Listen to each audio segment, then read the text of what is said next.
ভারতবর্ষের খেলোয়াড় বলতে স্পোর্টসম্যান সবকিছু মিলিয়ে সৌরভ গাঙ্গুলির উপরে এই মুহূর্তে আর কেউ নেই। এই জন্যই শুধু ক্রিকেট না, আপনারাও জানেন, অনেকে হয়তো আবার জানেন না, ফুটবল খেলতে, ফুটবল থেকে ক্রিকেট, ফলে একটা মানুষ যে কোনো ব্যাপারে, সে আপনি ব্যবসায়িক ব্যাপার বলুন আর অ্যাডমিনিস্ট্রেশন চালানোর কথা বলুন, ক্রিকেট ফুটবল সব কিছুতেই পারদর্শী। যেখানে গেছেন সেখানে, এমনকি টিভি সিরিয়ালও উনি কিন্তু 1 নম্বর, কেউ অস্বীকার করতে পারে না। ফলে একটা মানুষের মধ্যে কত রকম ওনার ভিতরে আছে, সেইটাই আমাদের সব থেকে আনন্দ দেয়।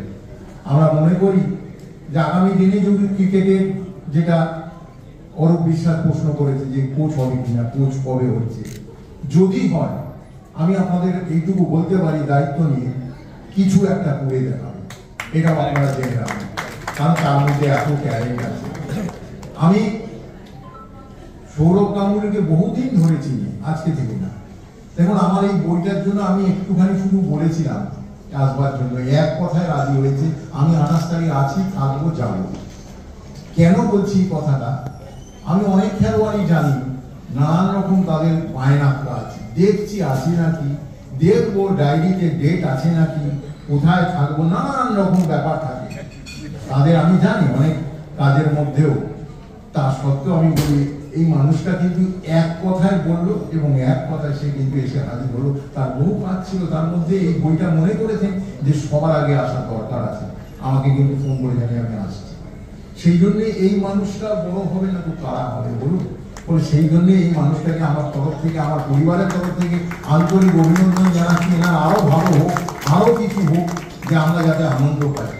পাশে সুজিত বোস মন্ত্রী, আপনারা এইটুকুই জানেন যে দমকল মন্ত্রী, আপনারা এটা জানেন না, উনি গোলকিপার রেগুলার ছিলেন, কটাদার কোচিং ক্যাম্পে রেগুলার প্র্যাকটিস করতেন, কারণ ফুটবলের সঙ্গে উনি জড়িয়েছিলেন। পরবর্তীকালে হয়তো রাজনীতিতে এসছেন, মন্ত্রী হয়েছেন, সেটা একটা পার্ট, কিন্তু দেখবেন ওনার কাছে যে কোনো খেলোয়াড় যদি কোনো ব্যাপারে যায়, উনি সবার আগে খেলোয়াড়দেরকে আগে গুরুত্ব দেন। কেন? উনি নিজে খেলতেন, উনি মনে করেন যে একটা খেলোয়াড়ের কতটা প্রয়োজন আছে না নেই। ফলে এই জায়গাটা, যখনই কোনো খেলার ব্যাপার, কোনো অনুষ্ঠান আমি দেখি, একমাত্র মানুষ যে গিয়ে ঠিক হাজির হয়েছে।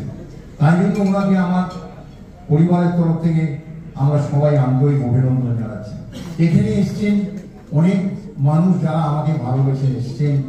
আমি এক্ষুনি দেখলাম নরেন চক্রবর্তী এসছেন, এমএলএ পাণ্ডবেশ্বরে, বহু দূর থেকে এসছেন এইখানে আমার এই বইটার উদ্বোধনের জন্য। ওনাকে আমার পরিবারের তরফ থেকে ধন্যবাদ জানাই। এখানে আমাদের একজন ডাক্তার এসছেন, ডাক্তার সুনন্দন বাসু, নিউরোলজিস্ট, আমি ওনাকে ধন্যবাদ জানাই।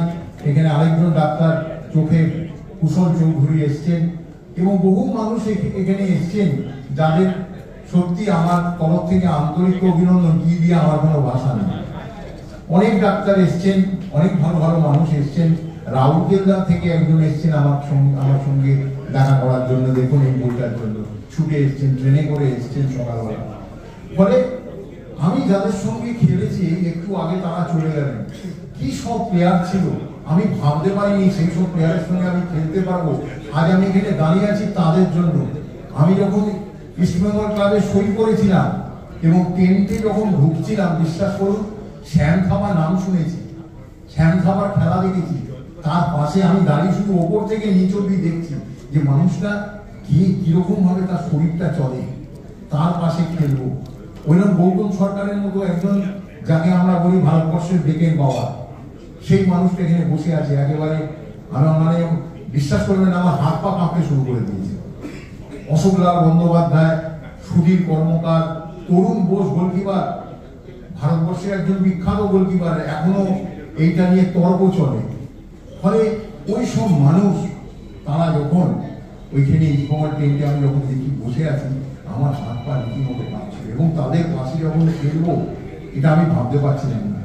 এবং তাদের জন্যই আজকে আমার এইখানে, পরবর্তীকালে আমার বন্ধু, আমরা সব একসঙ্গে ছিলাম, মনোরঞ্জন ভট্টাচার্য, ভাস্কর গাঙ্গুলি, চিন্ময় চ্যাটার্জি, সব আমরা একসঙ্গে, শ্যামল ব্যানার্জি, মোহনবাগানে গেল বিদেশ বোস, মানব ভট্টাচার্য, সব আমরা এক সঙ্গে খেলতাম পরবর্তী জেনারেশনে। তারপরে তো আস্তে আস্তে অতনু ভট্টাচার্য, কিষাণু দেব, বিকাশ মাঝি সব বিখ্যাত খেলোয়াড়, এবং এদের পাশে খেলেছি বলেই আজকে এই জায়গায় দাঁড়াতে পেরে। আমি বারবার বলি যে এরকম প্লেয়ার সত্যি আর আসবে না, আপনি যতই যার ভাবে চেপে চাপান কিন্তু এইরকম প্লেয়ার পাবেন না। কি সব খেলোয়াড় ছিল, এমন অসাধারণ খেলা আমি এদের সঙ্গে খেলে দেখেছি, ভাবনার বাইরে।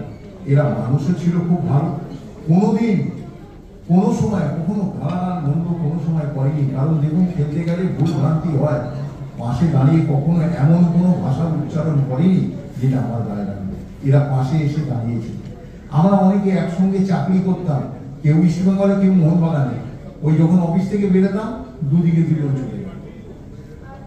কোনোদিন বলিনি যে মোহনবাগান যদি যেতে তাহলে তোদের কালকে কিরম দিলাম, এই কথা বলিনি।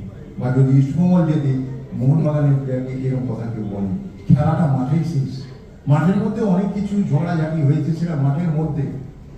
আমার একটা খেলাতে আমার এখনো মনে আছে, আমি তখন মোহনবাগানে ইস্টবেঙ্গলে তখন মনোরঞ্জন ভট্টাচার্যকে আমি একটা ড্রিবল করতে গিয়ে আমার পায়ের সঙ্গে লেগে ওর হাঁটুটা ভেঙে গেল, হসপিটালে ভর্তি হলো। আমি গেছিলাম দেখতে, কেন? ওর পায়ে লেগেছে বলে। আমার এই জন্যই কষ্ট, আমার সঙ্গে লাগলো। আমি কিন্তু মারিনি, এটা দুর্ভাগ্য লেগে গেছে। এই জন্যই যে ও আমার সঙ্গে খেলতো, ওর একটা পায়ে ইঞ্জুরি হয়ে গেছে, ওর দায়িত্ব আমার ওকে দেখা, যাতে ও সুস্থতা হয়ে ভালোভাবে আবার মাঠে ফেরে। এটাই আমাদের বন্ধুত্ব ছিল। ভারতবর্ষের দলে যখন খেলেছি, বাংলা দলে খেলেছি, ক্লাবের হয়ে খেলেছি, সর্বত্র জায়গায়। আর অফিসিয়ালদের কথা কি বলবো, আমি যখন ইস্টবেঙ্গলে খেলেছি, পর্তুগা জীবনধারা ছিল, দারুণ ভাবে আমাকে সাপোর্ট করেছিল। আমি একদিনও কোনোদিন দেখিনি পর্তুগা হারার পরে প্লেয়ারদের গালাগাল বন্ধ করেছে, যেটা হয়ে থাকে, কিন্তু কোনোদিন না, উল্টে প্লেয়ারদের পাশে থাকতেন। আর জীবনদা পর্তুগারা এমন তাদের বুদ্ধি, এমন তাদের প্রখর দূরদৃষ্টি, তারা বুঝতে পারতেন কোন প্লেয়ারটা ভালো, কোন প্লেয়ারটা খারাপ, কাকে সামনের বছর নেব, কিভাবে নেব, এইটা ওনারা জানতেন। ঠিক সিমিলারলি আজকে নিতু সরকার এসছে, ইস্টবেঙ্গল ক্লাবটাকে এমন জায়গায় নিয়ে গেছে, আমি বলছি এরকম আর কোনো লোক নেই ওইরকম জায়গায় নিয়ে যাওয়ার মতো। সারাক্ষণ ইস্টবেঙ্গল ক্লাব নিয়ে ভাবছে। এবং আপনারা জানেন না, ইস্টবেঙ্গল ক্লাবে এই প্রাক্তন খেলোয়াড়দের কি কদর করে, কি সম্মান দিয়ে সব সময় রাখে। আমি ওই জন্য নিতু সরকারকে আমি ধন্যবাদ জানাই। মোহনবাগান ক্লাব আমি বহুদিন খেলেছি, মোহনবাগান ক্লাবের সঙ্গে একটা পারিবারিক রিলেশন আমাদের তৈরি হয়ে গেছিল। এই জন্য তৈরি হয়ে গেছিল যে এমন এমন কথাবার্তা আলোচনা হতো, মানে ভাবতে পারবেন না। মানে আমি একটা আপনাকে সামান্য কথা বলছি, ধীরেন্দা যখন মোহনবাগানের সেক্রেটারি ছিলেন, আমি মোহনবাগান ক্লাব লিগের ম্যাচ খেলে যখন বাড়ি ঢুকেছি, ধীরেন্দার দুবার ফোন হয়ে গেছে, আমি তখন আসিনি, কেন ল্যান্ডলাইনে ফোন। এরপরে যখন আমাকে আমার ওয়াইফ বললো যে ধীরেন্দা ফোন করেছিল, আমি তারপরে ধীরেন্দা ফোন করার পরে ফোনটা ধরেছিলাম। আমি বললাম একটু দাঁড়ান, আমার ছেলে যখন ছোট, ওরা একটু কাঁদছে, একটু দাঁড়ান। তারপরে ফিরে এসে যখন আমি রিসিভারটা ধরি, কানে দিই, আমাকে কি বললো জানেন? কোথায় গেছিল? আমি ওই বাচ্চা কাঁদছিল, ওই জন্য। কাঁদবেই তো, বাবার যা খেলা, কাঁদবে না তো। মানে ভাবুন, এই কথা কে বলতে পারে? তাদের সঙ্গে সেরকমই রিলেশন। দেবাশিস দত্ত, সিঞ্জয় বোস, এখনো তাদের সঙ্গে আমার ভীষণভাবে রিলেশন। ভাবতে পারবেন না, আমার কখনো মনে হয় না যে মোহনবাগান আলাদা, ইস্টবেঙ্গল আলাদা। খেলায় হয়তো হয়, কিন্তু আমার সঙ্গে সবার না। এমনকি আমি 2 বছর মহামারান ক্লাবে খেলেছি। আমাকে মহামারান ক্লাবের মুস্তাফা ছিলেন, যিনি ইনফান ল্যান্ডিংয়ের মামা ছিলেন। কি ভালোবাসতো আপনি চিন্তা করতে পারবেন না, এত ভালোবাসতো। মহামারান ক্লাবের সঙ্গে আমার বিদ্যুৎ ছিল ভীষণ ভালো। ফলে এই যে আজকে বড় হওয়ার পিছনে এদের অবদান আমি কোনোদিন বুঝতে পারবো না। আইএফএ বলুন, এআইএফএ বলুন, সবার কাছে আমার। আর বলি একটা কথা, এই বইটার জন্য 2 বছর আমাকে অপেক্ষা করতে হয়েছিল। আর এই বইটা বার করার জন্য সব থেকে যারা বেশি অবদান হয়েছে প্রদীপ সেনগুপ্ত।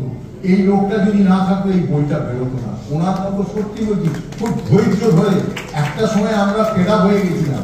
উনিও বললেন যে আর হবে না প্রশান্ত, চিন্তা ভাবনা অন্য কিছু কর। 2 বছর।